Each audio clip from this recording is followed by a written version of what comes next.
ferirei o pastor e as ovelhas se dispersarão.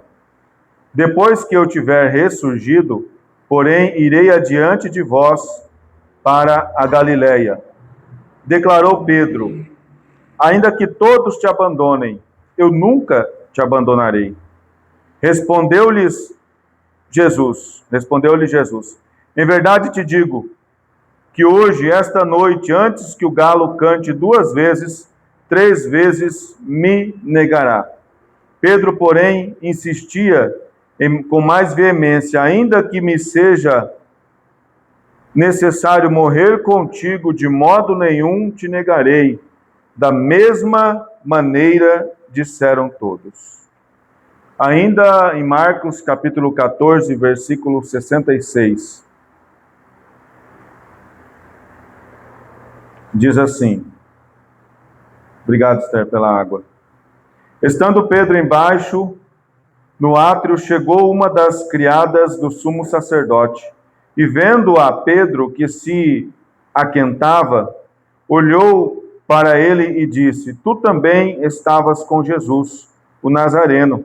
Ele, porém, o negou, dizendo: não o conheço, nem sei o que dizes. E saiu para o alpendre, e o galo cantou. A criada, vendo-o de novo, começou a dizer aos guardas: este é um dos tais. Ele, porém, negou outra vez. Pouco depois, os que ali estavam disseram outra vez a Pedro: verdadeiramente tu és um deles, pois é galileu. Ele começou a praguejar e a jurar: não conheço este homem de quem falas. Imediatamente o galo cantou pela segunda vez. E então Pedro lembrou-se da palavra que Jesus lhe tinha dito: antes que o galo cante 2 vezes, 3 vezes me negarás. E caindo em si, chorou. Amém? Pode sentar, irmãos. Obrigado, Jesus. Fala conosco em nome do Senhor. Amém. Esse texto que nós lemos, depois nós vamos ler ainda João 21, do 15 a seguir, mas ele conta a história de um homem muito conhecido, um dos primeiros a ser chamado por Jesus, assim que Jesus desceu do monte, jejuou 40 dias e 40 noites, e ele foi selecionar as pessoas que seguiriam, e ele escolheu Pedro, que estava pescando junto com outros 2 homens. E a promessa que o Senhor fez para Pedro foi assim: vinde após mim, no livro de Mateus, e eu vos farei pescador de homens. O que eu percebo de cara aqui, irmãos? A clareza de Jesus quando ele chama alguém. Ele usou o que Pedro mais entendia, que era a pesca. E o Senhor falou: eu lhe farei pescador de homens. Pedro saiu dali já com uma interrogação de saber o que seria pescador de homens, mas logo que ele começa e percebe: eu fui pescado pelo Senhor, então eu também farei a mesma coisa, eu vou pescar homens. E ele sai dali todo entusiasmado e todo motivado, não transformado ainda, como muitos de nós estamos no processo. E Pedro começa a caminhar com o Senhor e começa a entender como que Jesus era, como que Jesus selecionava as pessoas, como que Jesus chamava os seus escolhidos, como que Jesus ensinava aquelas pessoas. E ele começou a viver dia e noite com Jesus. E ele foi um daqueles que Jesus selecionou para levar a um patamar mais alto de intimidade. Jesus tinha 12 discípulos e muitas mulheres e outros homens que não eram discípulos, literalmente chamados como os 12, que depois seriam apóstolos. Teve uma reunião que Jesus fez e ele selecionou 70 homens. Então, se ele selecionou é porque tinha muito mais do que 70. E ele mandou esses homens irem de 2 em 2. Mas discípulos, que era mais próximo, tinha 12. E dentre esses 12 tinha Pedro, Tiago e João, que além de discípulos eram um cargo de amigo, que depois Jesus dá esse cargo em João 15 para todos. Mas Pedro, Tiago e João tinham uma intimidade mais próxima. Jesus, quando ia orar em um monte, chamava Pedro, Tiago e João. Quando Jesus teve o seu corpo resplandecido no monte, e ele viu Moisés e Elias, quem estava com ele? Pedro, Tiago e João. Esses três homens, mas o principal deles, Pedro, começaram a adquirir, penso eu, que uma certa liderança no ministério, por estar mais próximo e por entender melhor o chamado, o propósito e a maneira de viver. E talvez esses três homens começaram a, de certa forma, orientar os outros que vinham chegando. O contexto daquela época era o contexto religioso. Existia a religião daquele lugar era a religião judaica. A maioria das pessoas ali eram judeus temente a Deus. Eles tinham ali um templo construído pelo rei Herodes. Eles tinham ali uma religião organizada com sacerdotes, sumos sacerdotes que trocavam turnos de ano em ano para a liderança daquela igreja. Eles eram muito observadores da lei. Alguns acreditavam na lei, que é a palavra de Deus até antes do Novo Testamento. Alguns atribuíam conhecimento de lei literal, outros interpretavam de uma forma diferente. Uns eram mais rígidos, outros eram mais flexíveis em algumas normas, outros já tinham uma malícia de usar a lei e desviar alguns sentidos da lei para atender às suas próprias vontades. A religião naquela época estava completamente corrompida. O desejo dos homens, sacerdotes e sumos sacerdotes, quando você lê a Bíblia, você percebe que o desejo deles não era necessariamente que as pessoas conhecessem a Deus, mas era o desejo de adquirir riquezas, poder e influências para si mesmo. E no meio do auge da vida não espiritual, mas da vida coletiva, vamos dizer, religiosa daquelas pessoas, Isaías lá no passado faz uma promessa que viria um Messias. E esse Messias seria o governador. Ele governaria, ele reinaria sobre o mundo, sobre as pessoas. Naquela época, porque esse povo, o povo judeu, era vassalo de Roma, eles colocaram um homem como governador, como rei, o Herodes.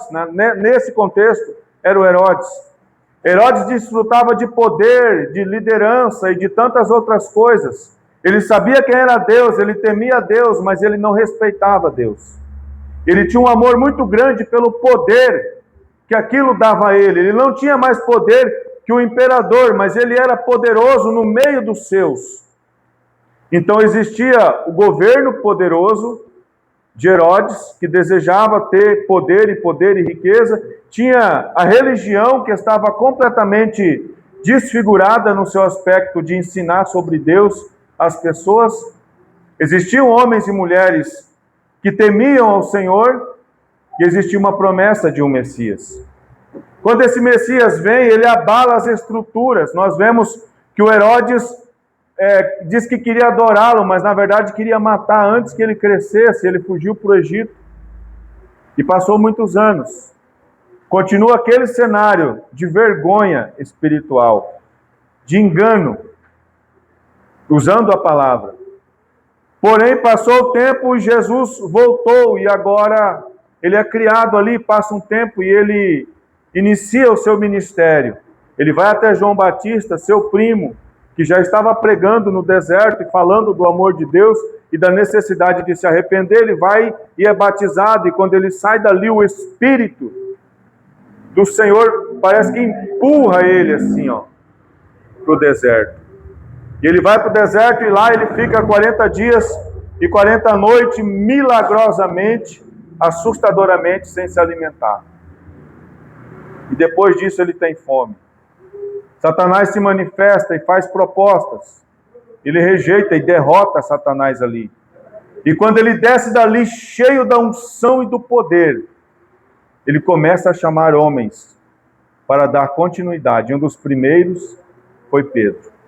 E Pedro começa a viver aquilo, começa a ter experiências, começa a ver curas, milagres, libertações. Pedro era um servo convertido pelo nomútil. Ele era temente, mas nem tanto, ele era impulsivo. Tinha hora que ele era o maior crente da história, e tinha hora que ele era quase que um soldado implacável. Ele tinha essa personalidade que mudava muito rápido. Mas ele servia ao Senhor e ele era muito obediente, ele era muito amoroso, ele era muito cuidadoso, apesar de ser impulsivo. E quando Jesus, penso eu, olhando a história, eu vejo que o ministério de Jesus durou em torno de 3 anos e meio, e a metade dele, Jesus ensinava, pregava, curava, mas não manifestava diretamente o seu propósito. Mas do meio para o final, ele começou a dizer de uma forma muito clara: eu vou morrer, vou padecer por tudo isso. Vocês precisam confiar em mim, eu vou para o Pai, vou preparar lugar. Ele começa falando abertamente. Enquanto ele começa falando, penso eu que esses 12, até mesmo Judas, talvez já estavam completamente envolvidos naquilo. E quando Jesus diz que ele prepara Pedro para algo, uma fraqueza que Pedro precisava que fosse tratada. Ele diz que Pedro o negaria. Ainda hoje, tu me negarás. Por causa da ascensão de Pedro, talvez ele pensava: qualquer uma que pode negar o Senhor, menos eu. Eu sou corajoso, eu sou pescador, eu tenho uma espada na cintura, eu sou valente, eu não farei. E Jesus ensina e exorta que ele o negaria. E depois disso, Jesus celebra aqui a última Páscoa. Celebra a Páscoa, depois da Páscoa, ele avisa Pedro e ele chama os discípulos para uma oração no Monte Getsêmani, o Monte das Oliveiras. E ele sobe até os discípulos. Quando eles chegam a determinada altura, ele diz para os discípulos: aguardem um instante, que Pedro, Tiago e João e eu iremos um pouco mais alto e vamos orar. Ele sobe um pouco mais alto, destaca Pedro, Tiago e João do grupo, e ele sobe um pouco mais alto e ele fala para eles: vigiem comigo e vamos orar. E aí eles começam a vigiar, mas de repente eles dormem. E Jesus volta da sua primeira vigília e volta e encontra Pedro, Tiago e João dormindo. O Senhor desperta eles acordam, dá uma exortação para eles e fala: vamos orar. E sobe Jesus de novo, vai orar. E depois ele volta e eles estão dormindo novamente. E ele diz: vocês não podem vigiar comigo nem uma hora sequer. E ele sobe novamente para orar ao Senhor.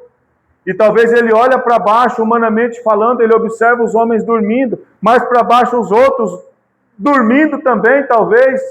Ele olha para aquele cenário e talvez ele pense: essa é a condição espiritual dessas pessoas. E ele se angustia. A Bíblia diz que ele se angustia a ponto dos poros se abrirem. Ao invés de sair água, sai sangue. Ele soa gotículas de sangue, tamanha angústia. E ele clamando a Deus, sabendo tudo que haveria de passar. Ele clama ao Pai e diz: Pai, se possível, passa de mim esse cálice. Porém que não seja a minha, mas a tua vontade que prevaleça. Eu vejo Jesus 100% homem, 100% Deus. Parece que num questionamento entre o que é certo e o que eu devo fazer. Vamos imaginar Jesus como humano, como nós. Dentro de algo que você sabe que é necessário que seja feito. E algo que você sabe que vai aliviar a dor do seu sofrimento. E ele clama ao Pai: se possível, passa de mim. A resposta não é positiva, dizendo: fique tranquilo que eu vou abrandar o sofrimento. Não, eu creio que Deus dá um silêncio. E ele desce dali. Os discípulos dormindo. Ele acorda os discípulos. E diz: vamos sair daqui porque a minha hora chegou. E quando ele desce, que ele está descendo daquele monte, no local plano, imagino eu, um dos discípulos que estava faltando na oração, um ausente, chega de longe e combina com os perseguidores, dizendo: aquele que eu der um beijo no rosto, este é o mestre. Judas já estava com o bolso cheio de 30 moedas de prata. E com a intenção de entregar Jesus, ele chega até Jesus. De longe, ele avista Jesus e eu acredito que ele dá uma corridinha e ele abraça e dá um beijo no rosto. E Jesus fala: você me traiu com um beijo. E quando alguém procura pelo nome de Jesus e pergunta, e Jesus se manifesta, os exércitos caem por terra. Com simples eu sou de Jesus, sou eu, todos os exércitos caem. Imagino que demora um tempo, os exércitos se levantam novamente. E aí um deles, o mais afoito, o Malco, vai para cima de Jesus. E Pedro, que está do seu lado, saca da espada e mira bem no meio e tora a orelha do Malco. Orelha de um lado, cabeça do outro, sangue jorrando. Jesus calmamente pega aquela orelha e cola ela no local e se entrega àqueles homens. Aqueles homens levam Jesus à noite para um julgamento injusto. A Bíblia diz que várias pessoas se apresentavam com mentiras, com falsas acusações, mas nenhuma colava. E eles não conseguiram, durante um tempo, Jesus exposto, e uma fila de pessoas tentando fazer uma acusação perfeita contra ele. As acusações por si caíam por terra porque não tinham fundamento. Nenhum dos acusadores conseguiram o que os religiosos queriam, que era a morte de Jesus. Mas aí o Caifás, já sem paciência, pergunta se ele é o rei dos judeus, ele diz: eu sou. E quando ele diz isso, o Caifás rasga as suas vestes e diz: não precisamos mais de testemunhas, porque isto é uma blasfêmia. E logo alguém já esbofeteia Jesus, açoitam Jesus. Lá no passado, quando a gente vê que Jesus é preso, a Bíblia diz, se cumpre a palavra de Deus, que ali naquele momento os discípulos dispersaram e deixaram Jesus por conta própria. E eles seguiram após a multidão, seguiram Jesus, se disfarçaram talvez, e seguiram Jesus até o local em que Jesus foi julgado, e Pedro estava rodeando, e o julgamento estava acontecendo. Quando alguém passa por ele, e é o que nós lemos, alguém diz: você é um deles. Ele diz: não sou. Aí ele estava como se fosse fora do local, ele vai para o alpendre, que é uma varanda, e ele se encosta ali na varanda e passa um tempo, aquela mulher passa novamente por ele e fala: você é um deles. Se não me engano, Lucas diz que o seu palavreado te denuncia, e ele diz que não, ele nega, e o galinho cantando. E pela terceira vez ele nega novamente Jesus. E quando ele nega pela última vez, que a Bíblia determina, ele cai em si. E ele pensa: neguei Jesus. E o arrependimento, a tristeza, a angústia, a mágoa, a dor, o sofrimento e tudo que o pecado traz sobre nós caiu sobre Pedro, como uma pedra. E aquele homem, a partir daquele momento, penso eu, que não foi mais o mesmo. Que o coração dele estava preso a negar Jesus. E assim que ele nega Jesus, acontece todas as outras coisas, Jesus é crucificado, e eles se reúnem em locais escondidos, em casas escondidas, e passa o tempo, Jesus ressuscita, as mulheres veem Jesus, e Jesus se apresenta a eles. Eu imagino que a partir deste momento, todos estavam tristes, mas Pedro, além de triste, estava envergonhado. Porque toda a sua dedicação, toda a sua força, toda a sua firmeza, toda a sua virilidade não foi capaz de impedir que ele negasse o Senhor, e ele estava destruído por dentro. Mas o tempo passa.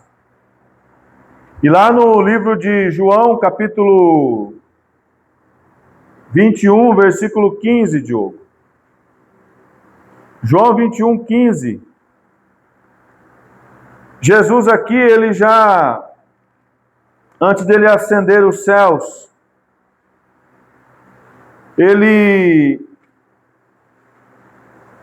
aqui ele ressuscitou, já havia ressuscitado. E Pedro, com alguns que estavam com ele, Jesus já havia aparecido para eles, já havia se manifestado para eles. Talvez o coração de Pedro já estava um pouco mais aliviado, pensando, pelo menos não está morto, né? Ressuscitou e o coração estava um pouquinho melhor, mas ainda estava dentro aquela angústia do pecado. E Pedro decide voltar a pescar e passa a noite inteira pescando, não pega nenhum peixe, tudo estava dando errado. E de repente Jesus se apresenta na praia, com peixinho frito e com um pão, se não me engano. Pedro se apresenta, Jesus se apresenta e eles não tinham nada para oferecer. Jesus pergunta, como foi a pesca? Vocês pegaram peixes? Eles disseram não. Aí Jesus falou, lança a rede para a direita, olha, ó, direita, lance a rede para a direita. Talvez eles estavam lançando para a esquerda a noite toda, porque eles conheciam do mar e lançaram para o lado que eles entendem que tinham peixe. Mas Jesus chega e fala, lance a rede para a direita. Eles lançaram a rede e puxaram 153 grandes peixes. E a rede não se rompeu. Quando eles viram, tiveram consciência de que era Jesus. Pedro estava sem a capa, estava com as roupas de baixo, talvez. Ele percebe que é Jesus, ele pula dentro d'água. E depois ele sai vestido. Ele se assenta nas pedras, na praia, come peixe. Com Jesus e com a vergonha, ninguém teve coragem de perguntar quem era aquele homem que preparou o jantar no final da noite. Mas como a conversa vai passando e eles tinham um entendimento, experiência, eles começam a perceber que aquele homem era Jesus.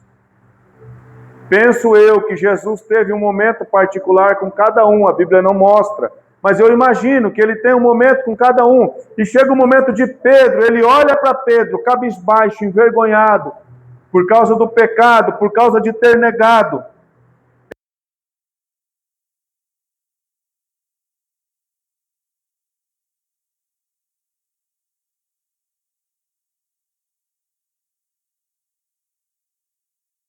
De terem comido, Jesus perguntou a Simão Pedro, Simão Pedro, filho de João, tu me amas mais do que esses?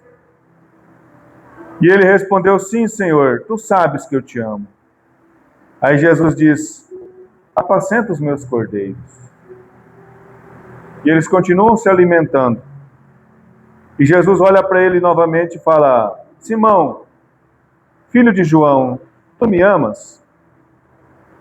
E ele respondeu, sim, Senhor, tu sabes que eu te amo. Apacenta minhas ovelhas. Pela terceira vez, perguntou-lhe, Simão, filho de João, tu me amas? Aí ele se entristeceu, o coração se angustiou. Pela terceira vez, Jesus perguntou, o que eu digo agora? Todos os meus sim já terminaram e ele continua perguntando. E ele diz, sim, Senhor, tu sabes. Sim, Senhor, tu sabes de tudo. E tu sabes que eu te amo. Apacenta as minhas ovelhas.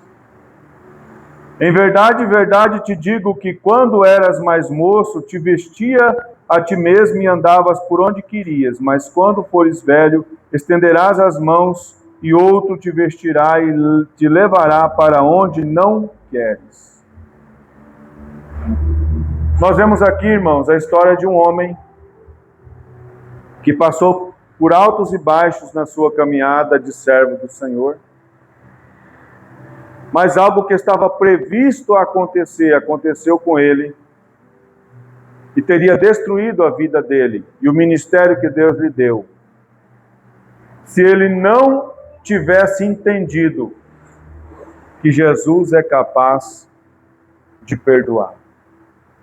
Ele precisava muito que Jesus se apresentasse para ele e fizesse essas 3 perguntas. Ele negou Jesus 3 vezes. E Jesus deu 3 oportunidades para ele dizer: eu te amo, Senhor. Tu sabes de tudo. E tu sabes que eu te amo. O que significa para nós nos nossos dias? Quantos de nós, irmãos, talvez hoje não negamos Jesus? Hoje. Alguma atitude sua mostra que você negou. E aí o grande problema nosso é quando nós achamos que temos experiência com Deus. Eu não sei se alguém aqui, já numa certa tempo de caminhada, errou, vacilou feio. E você olha para dentro de si e fala: poxa, eu com tanto tempo de crente cometer esse erro primário, esse vacilo tão grande, e você se sente o pior dos homens do mundo, porque você errou. Nós às vezes erramos, e erramos feio. Traímos Jesus, trocamos Jesus, nos enganamos a respeito de Jesus, mentimos contra Jesus. O Senhor nos permite provas para apresentarmos o nome dele e nós negamos. Quem nunca? Alguém chegou em você e falou: você é crente, e você fala: bem, eu vou na igreja. A sua voz não transmite segurança da pessoa entender que você de fato é. É uma forma de você negar. Quando alguém olha para você e fala, como já fizeram comigo: bebe comigo. Trouxe uma cerveja para nós. Aí eu digo: não, eu sou cristão agora, não bebo mais. Aí o meu amigo, irmão, fala: você está me rejeitando como seu irmão. Se você não beber, você não é mais meu amigo. Aí eu falo: então vamos embora daqui, agora. Coisa simples, o Senhor permite que aconteça conosco para a gente negar ou não. No trabalho, algumas coisas são propostas para nós e nós negamos a Cristo ou não. Uma certa vez, eu trabalhava numa empresa e 31 de outubro é o Halloween. Aí fizeram uma reunião, falou: a equipe que todo mundo não tiver caracterizado vai perder ponto. E tinha lá uma sanção, vai perder a folga do feriado, alguma coisa assim. E aí todo mundo, 25 pessoas. Eu pensei comigo: eu não vou me vestir de Halloween. Não aconselho ninguém a fazer isso, mas eu faltei o emprego, não fui. Chegou no outro dia, advertência, porque eu faltei. Por que você faltou? Estava doente, tem atestado? Falei: não. Mas por que você faltou então? Eu faltei porque vocês disseram que a equipe que não tivesse caracterizada de Halloween teria sanções, perderia o feriado. Eu sou cristão e eu não participo disso. Aí a moça, a minha supervisora falou: mas você é ciente que você vai tomar uma advertência? Sim. Assinei e consegui me livrar disso.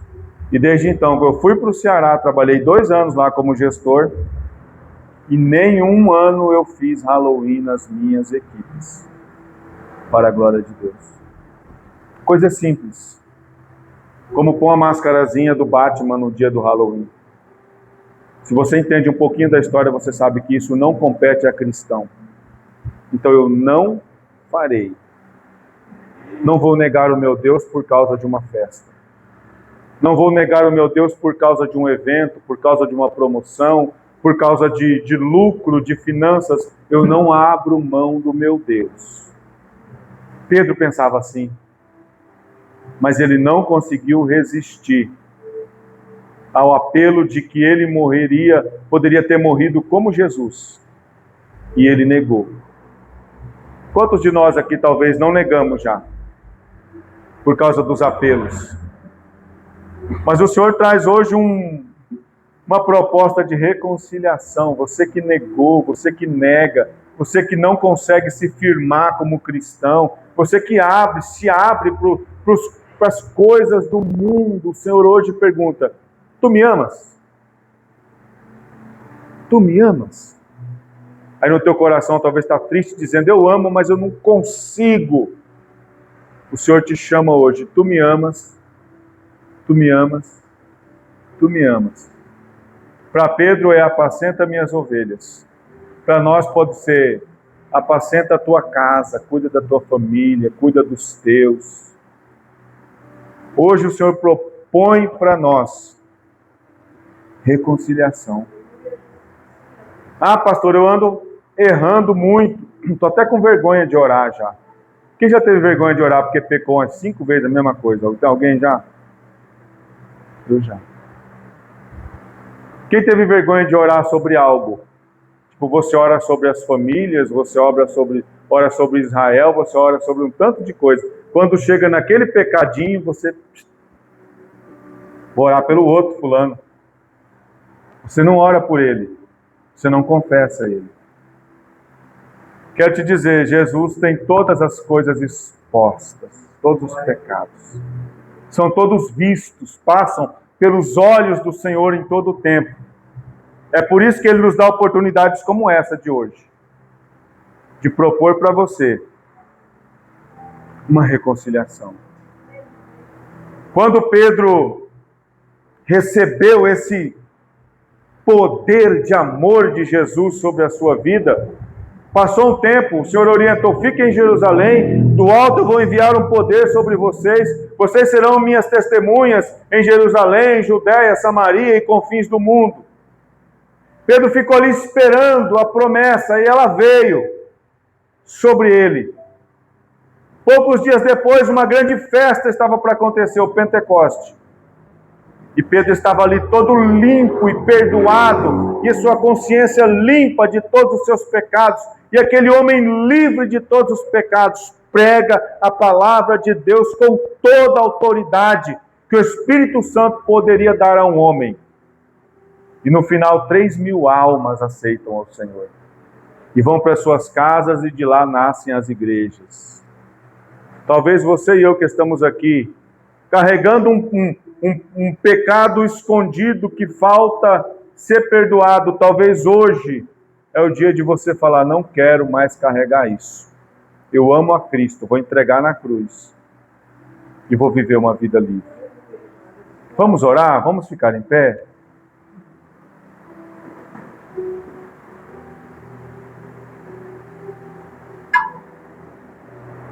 Feche teus olhos. Quero que você faça uma oração pessoal. Agora,